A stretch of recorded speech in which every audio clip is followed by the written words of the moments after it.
Well, we're back again with yet another no fluff analysis, and this time we're going to be talking about the prize showcase running from the 5th of October until the 12th of October UTC. Let's cut the fluff and get to it with the only adventure added with the showcase, the 5-star light long-range Manacaster, Ilia, the Flawless Alchemist.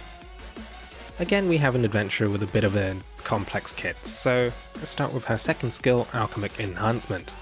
Unlocking the skill grants Ilia the Alchemy gauge. This is filled by landing attacks, filling faster at 30 combo and above.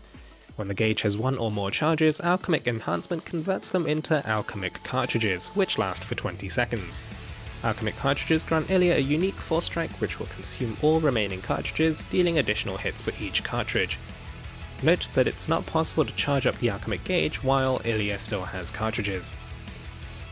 The unique Force Strike deals 5, 7 or 9 hits of 222% when Ilia has 1, 2 or 3 cartridges, for total damage ranging from 1110% to 1998%. Using Alchemic Enhancement when Ilia still has cartridges will result in doing 2599% damage over 2 hits to enemies ahead, instead consuming a cartridge. Ilia's first skill is Drive Buster, which deals 1880 damage over 10 hits to multiple targets, inflicting Flash Burn, a new affliction which is Light's version of Frostbite, dealing damage over time. If the user has Alchemic cartridges, Drive Buster instead deals 2088% damage over 6 hits to enemies in a line and inflicts Flash Burn, consuming a cartridge. Drive Buster can be shared for 6 Skillshare points. For her co-ability, Ilia grants units 20% Gauge Accelerator, and for her chain co-ability she grants light units 10% Shadow Resist at 10 combo and above. Ilia's first ability is Enigma. Ilia's dodges fire off attacks, dealing a total of 70% damage per roll. Ilia's second ability is Epiphany, which grants full poison and curse resist, and for her final ability, Critical Output, Ilia's critical rate increases by 30% for 15 seconds when a cartridge is consumed. Cartridges expiring over time don't trigger this effect. So there's a lot to process with Ilia. A permanent unit with dual resistances is sure to make Ilia an easy pick for any endgame fight, and I think her novelty as a Manacaster should make her fun to play for a while for veterans as well. But fun? That's not a word we use on this channel, this is no fluff analysis. So, optimizing Ilia and putting out the big DPS is likely going to boil down to maximizing the value you get out of her cartridges, as well as charging as many cartridges as possible over the course of the fight. Here, have some janky charts and tables again to visualize what I'm about to talk about. So the biggest numbers come from recharging Ilia's S2 to consume a cartridge with Alchemic Enhancement, converting a cartridge to 2589% damage.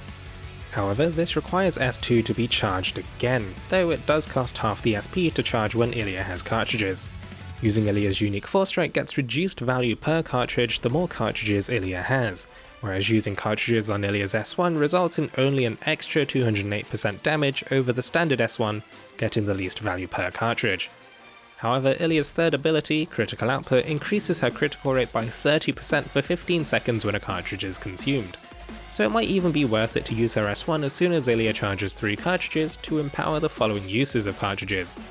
Assuming you charge 3 cartridges with each use of S2, I'd tentatively prioritize S1 for the crit buff before S2 and then using the final cartridge on a Force Strike to ensure all cartridges are used before they expire.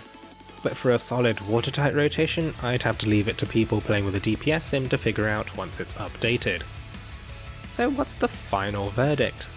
Well, Ilia's going to be simple to play, and I imagine once her optimal rotations are calculated, she should be capable of putting out big hits, especially with Thor energizing them. Though, since Ilia may end up casting lots of skills in quick succession, with cartridge skills leading into cartridge skills followed by a Force Strike, it might make things a bit awkward if big hits want to come out during that 5-second zero energy period you occasionally have to deal with while using Thor. So my recommendation? Pull for waifu, and pull if you intend to use her as your co-op character. I don't think Gauge Accelerator is really a co-ability you'd want on your backline over the typical blade, wand, dagger, bow co-abilities. I don't really think that an AI could properly pilot Ilia if she's in your backline for single player content. My final thing to note is the prize showcase. There's extra goodies arriving with each pull on the showcase, with prizes such as Sunlight Stones available for grabs with the highest prizes. Personally, I won't be going all out for Ilia, but I might consider at least pity breaking at the end of the showcase after our free pulls. As always, thank you very much for watching, take it easy, stay safe, and I wish you luck in your upcoming pulls.